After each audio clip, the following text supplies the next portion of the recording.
argue the value of stolen bases or whatever else. You can't argue how exciting it is when a guy like that gets on base, just like Bobby Witt Jr. Watch one of these guys go home to third, first to home, whatever. It's going to be wild. So just sprinkle that in.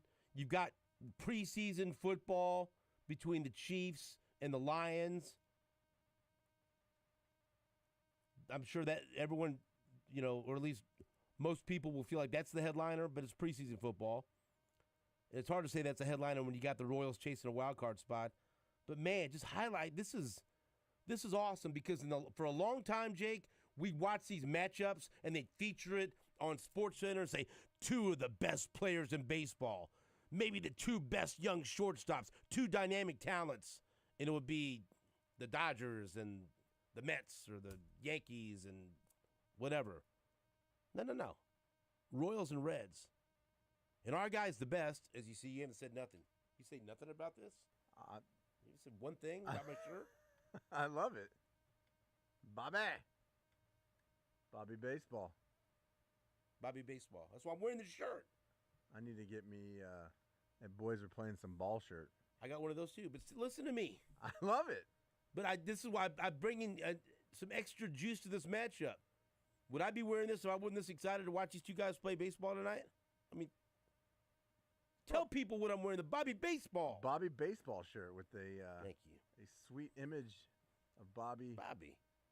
You like this, don't you? I do like it. And look, I know it's a Red Friday, but it's preseason. Come on. I'm sorry. Look, the Royals, if they're giving me a reason to watch in mid-August, if Bobby Witt Jr. is chasing an MVP, if the Royals are chasing a playoff spot, I will wear a Bobby Baseball shirt and a Royals hat on a preseason Red Friday. Let's go. It's been almost a decade since we've had this kind of excitement about the Royals in August. And one of my favorite writers, one of my favorite baseball analysts, Sarah Langs, wrote an article about the topic that I talked with Buster Olney about yesterday. So I feel, let's go. So I'm not George Brett's going crazy on TV of the Pine Tar game. What just happened? Sorry. Well, for some reason, SportsCenter was showing that. That always catches the eye. So there you go. All right. We'll talk more football with Stan Weber. But Jake, was that okay if I led with that? No. Is it too great. Baseball geek? Yeah. Well, that too, but I think it's proper time for that. But did I hype that enough? Are you more excited to watch that matchup than you were? Oh, I'm in. I had no idea that De La Cruz had that kind of. Right. I mean, I knew he's great on the bases, but he's wild. I mean that. And let me tell you, he'll swing at pretty much anything. Well. And a lot of times he hits it, but sometimes he doesn't. So you know what I mean? It's like. Yeah. Hopefully he doesn't this weekend. It's like, I know, right? But I want to see him on the base pass a couple of times. Let the Royals be up 7-1. But I just want to see, I'm going to see Salvi throw him out. So whatever. That'd be great. Right. I want to see how the Royals handle him. It's wild, man. It's fun. It's baseball. All right? I'll tweet this story out so people can read it if they want to. Royals versus Reds. Bobby Witt Jr. versus Ellie De La Cruz. Embrace it. We'll be right back after this on Sports Radio 810 WHP.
Welcome back to New Day with SSJ on Sports Radio 810 WHB. Stephen St. John, Jake Gutierrez, and Stan Weber. There, I got it out of my system, Jake. So I feel better. Stan, I know this is it's a preseason Red Friday. Chiefs play at home tomorrow, and it's supposed to be focusing on baseball. But I'm fired up about a Royals series and a player matchup, and the Royals still deserve a healthy amount of our attention because they've given us a reason up until August 16th to pay attention to them, because right now, as we sit, they are in the playoffs, and right now, as we sit, Bobby Witt Jr. is an MVP candidate. And you know what? Cole Reagans is trying to kick down the door to being at least a top 5 Cy Young Award candidate. And so I'm not shy about being excited about Bobby Witt Jr. versus Ellie De La Cruz this weekend. Royals, huh? Oh, I'm excited as well. The Royals have had way too many off days, starting with the All-Star break being longer than ever, right? And then now they had a Sunday where they didn't have a game. That was ridiculous. It was ridiculous. And didn't they have an off day on like a Friday and Wednesday or something? Thursday. Here's the deal. It's Thursday, Sunday. Sunday. Guess what? If you could have a Sunday off day, go ahead and schedule that once the NFL starts. Yeah, exactly. Okay? There's a bunch of Sundays that they don't, they won't be getting a whole lot of attention. That's when they don't deserve Right. attention. Pick that one. Don't pick one of the last Sundays where, like, hey, I really need some baseball today. Meh. No. So No, it would have been great. They would have owned the ratings around here. For those that can watch it, I hear there's a lot of people who can't get the Royals games, but not an issue with me. Very excited about what they're doing. They deserve a ton of credit. It still is preseason football. College hasn't kicked off, so the Royals should be a big focus for the next month. They've earned it by being in this wild card race. I see the shirt that you have is Bobby Witt Jr. or Bobby Baseball. Bobby Baseball. Very impressive. I got a question about some of the nice rankings that you were discussing on the last segment. When Bobby Witt hits the baseball and ends up on third, we know it's called a triple, but in the analytics world that you were speaking of, do they count that as a base running item? Like we're going to credit him with a double, but he's a base runner who made a triple, almost the equivalent of stolen base? Or do they just say that's a hitting statistic only when he gets on third? So my question is, when they talk about a base running rating, do you think that they include base running after the ball's hit, where I think he's unbelievable, or do they take into account the other base running? I mean, look at his speed, like that feet per second on the base paths, and he's able to generate extra bases that other players can't. Yeah, and so they do take into account that extra base. Because both him and De La Cruz are great at that. That's what he's incredible. Yeah, the sprint speed. Is sprint speed, because there are, how many times does he turn a triple, double into a triple? How many times does he score from first where a normal guy wouldn't score from first? Many times. And so, yes, absolutely. That's infield factored hits. in. And that's why, again, and look, it's on deaf ears when it comes to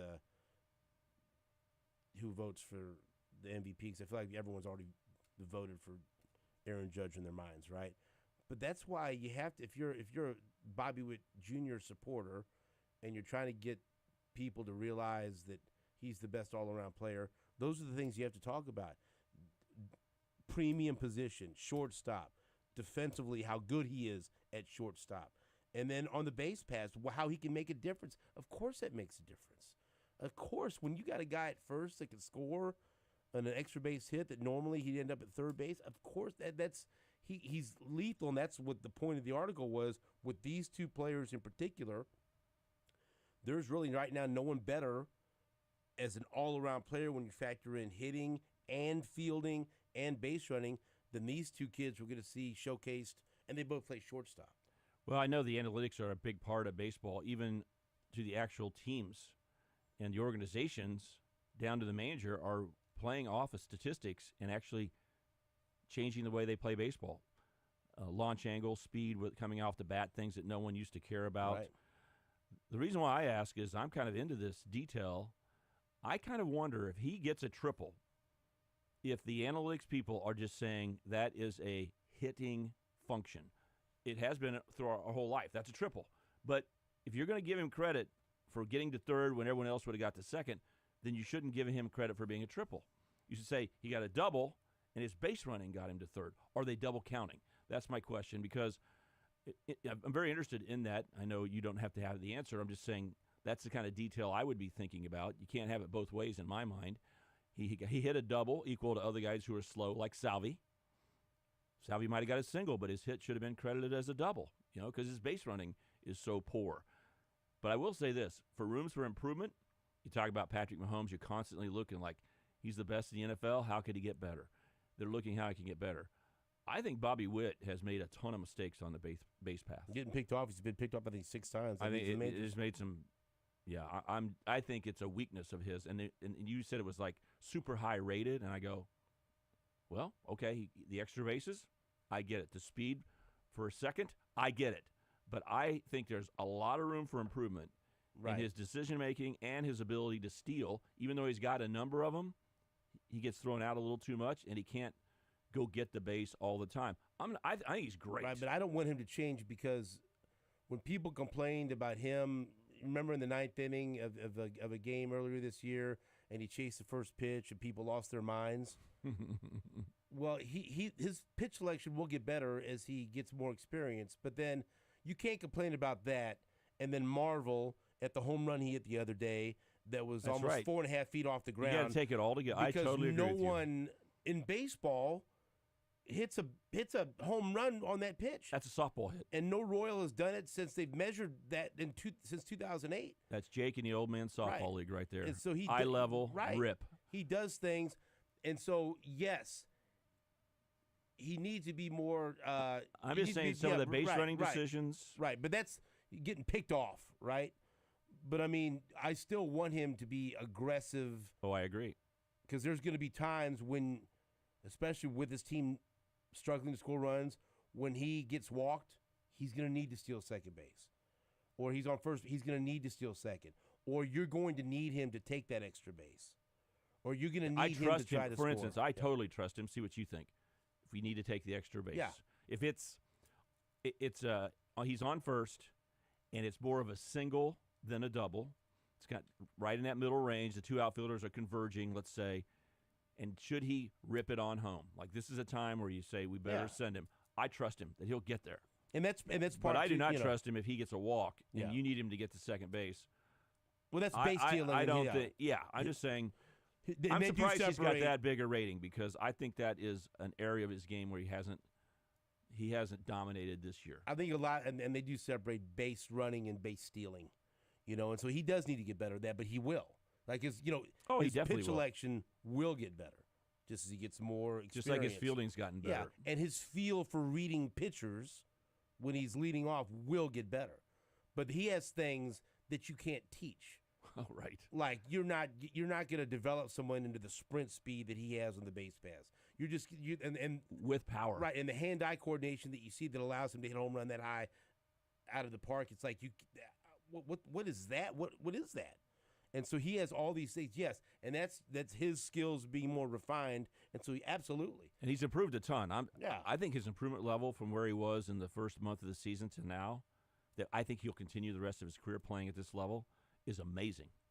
And I'm good with him. If he wants to swing at a pitch, go ahead, because you can't judge what he does by normal hitters, because he will do things with certain pitches that other guys can't. Right, and he's making pretty good selections. He's not striking out a lot. Look at his on-base percentage. Because striking out is allowed now. No one looks down. And used to be in the old days, if you struck out, it'd be embarrassing. You'd crawl back to the dugout. They're getting ready to play the Cincinnati Reds. Have you seen that special about Pete Rose? I've not. Okay. So it brings back all kinds of memories of the Big Red Machine, and when Cincinnati was a dominant team in the mid-'70s, dominant, and there weren't a lot of trades and free agency and that type of thing. And Pete Rose was there. So when you say the Reds, and I think about the Pete Rose days, then you think about how good a hitter he was. Can you imagine if he struck out? He probably remembers every strikeout from the whole season, and it probably haunts him every night when he was going to bed. Nowadays, it's just part of the stats. Who cares if you strike out? Just make sure your launch angle's correct. Make sure you hit home runs. It's a different game. But Bobby Witt's improvement, here's an area I think he's improved a ton as a fielder. When pop-ups used to occur, or even could be defined as fly balls into the outfield, Bobby Witt is so fast and so aggressive, like you said. He was going after everything at the beginning of the year, and it actually, I think, causing a little havoc. Like a ball the outfielder definitely should get. Suddenly, Bobby's maybe in as good a position to catch it. Who should get the ball? And then you got three guys running toward each other, and it just was a little bit of mishap out there. I'm not seeing that anymore. He's making great decisions on which balls he can get to, which balls he needs to let the outfielders get. I think his improvements, not just hitting, but in fielding and everything else. It is amazing how much better he is today than what we thought coming into the season. Okay, you want to talk strikeouts? Let me give you an idea of what we're talking about here. And so one of the joys of this season by Bobby Witt Jr. is that he's allowed me to reference George Brett's 1980 season, the 1985 season, and the 79 season so many times because we haven't seen this type of season in a Royals uniform since then, right? And so, to your point, but George Brett, this was not normal in 1980. This was not normal ever, okay? I'll give you an example. And I like this because this will blow Jake's mind. And it's not easy to blow Jake's mind. Is it? Maybe it is. Now. No. I don't know. Okay. Used to be, right, Jake? Yeah. Okay. All right. So we'll go down this road here. Bobby Witt Jr. this year, 532 plate appearances. He struck out 82 times. In this era, I'll okay, fine, good, right? Exactly. It's different. Okay, because I'm going to give you an example. Ellie De La Cruz. Now, Ellie De La Cruz has a 346 on base and an 840 OPS, and he has 59 steals, and he has 21 homers, 28 doubles, 7 triples, 52 walks. Massive production, right? 516 plate appearances. I told you this man will swing at everything. How many times do you think he struck out so far this year? Out of 500? Yeah. Oh, God, I can't say 100, can I? And he's a dynamic player. This is That'd be almost 20% of the time. Mike Boddicker will vomit when I say it. Just take a I'm guess. just going to go 100. 125. 162 times. Oh. He makes Salvi looks like a very disciplined hitter. So then. when I tell you, when you watch this kid, all hell's breaking loose. He's going up there. Something's happening. And it might be bad, but something's happening. So just you get up there like, oh, boy, here we go. How does he get those walks? I don't watch their games. When does he get telling 4 you, man, pitches that he doesn't whack at? He's 6'5", and also he's a 6'5" shortstop that runs like the wind. I know all that, but how do you strike out that much and have 4 balls go past you? That's exactly why I'm telling you Not to 4 watch pitches, him. Yeah, 4 balls. Because there's a certain point, maybe he's hit a couple of home runs in the game or hurt you. These pitchers like, I'm not even, and you got to really pitch around you. You really got to pitch around that guy. You must have to bounce the ball into the ground. And that's a gigantic strike zone. So, again, another reason just watch him, because you're saying, how does that happen? Well, I don't really know what to tell you because it doesn't happen that often, so just watch him.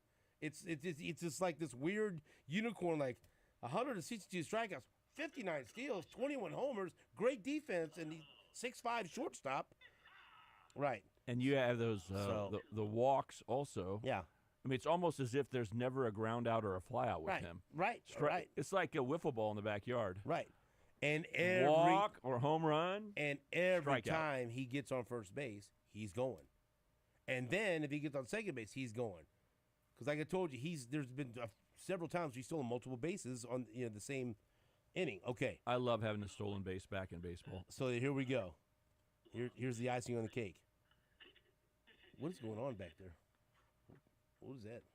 Oh, I didn't realize my mic's on. Yeah, it's like a whole other conversation was happening. That's fine. Sorry.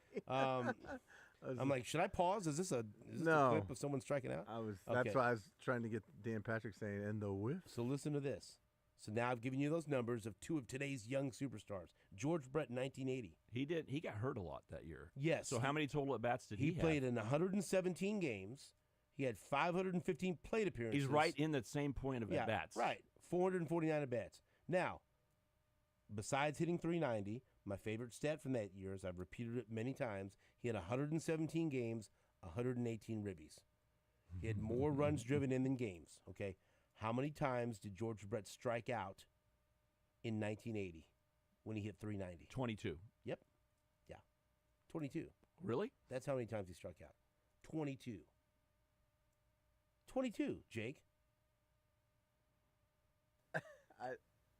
The game I'm has just changed telling you, so much. those guys were It embarrassed. doesn't matter. It didn't. Yes, but that's still Like that. 22. But they're embarrassed to get struck out. So just think, they didn't know about all the launch angle and all that, and they still cranked.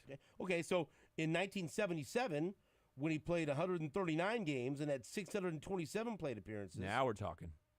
how many times do you think he struck out then? 31. 24. He slipped. Right, but I mean, like you. Ratio-wise, even better. But Jake, even back then, you couldn't strike this man out, and if you did, it was shocking. 22 times in the whole season. That is really When he silly. hit 390 with that, and he drove more runs in than in games.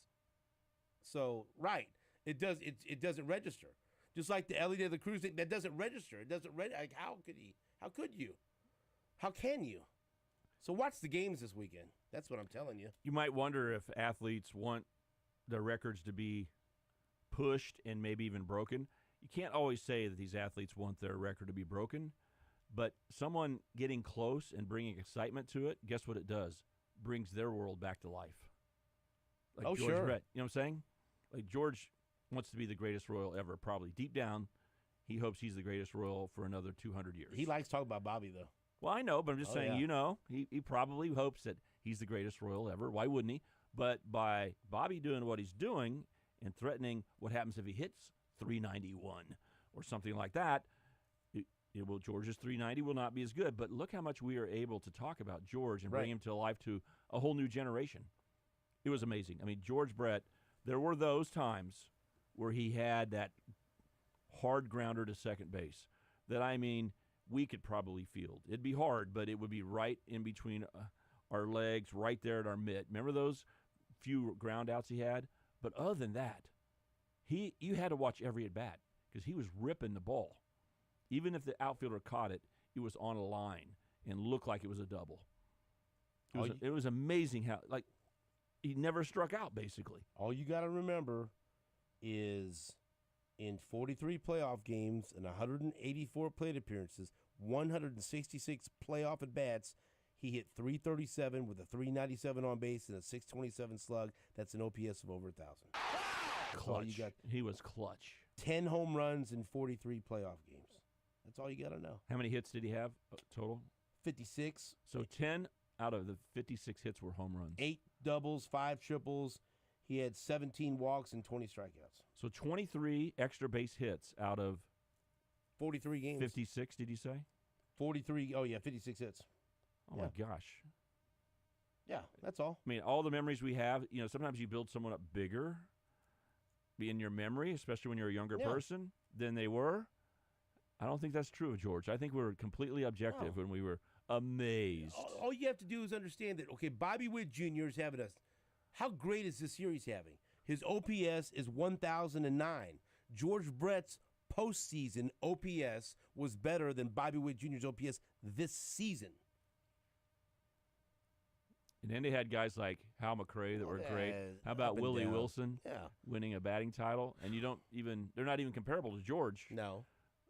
But, man, there's some dudes who played, right? That's why if you weren't in the playoffs every year, you were just shaking your head like, what's wrong? But I used to love, and I remember my dad used to love it too, when Willie Wilson was on the base path. You'd hold your breath. But that's the way Ellie de la Cruz is.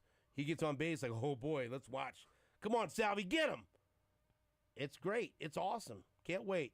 We'll talk football after this on Sports Radio 810 WHB. Outfield deep at every position now with George Brett at the plate. Set by Gossage, a high drive and deep to right field. It is gone! 3-run home run by George Brett into the third tier of Yankee Stadium, and Brett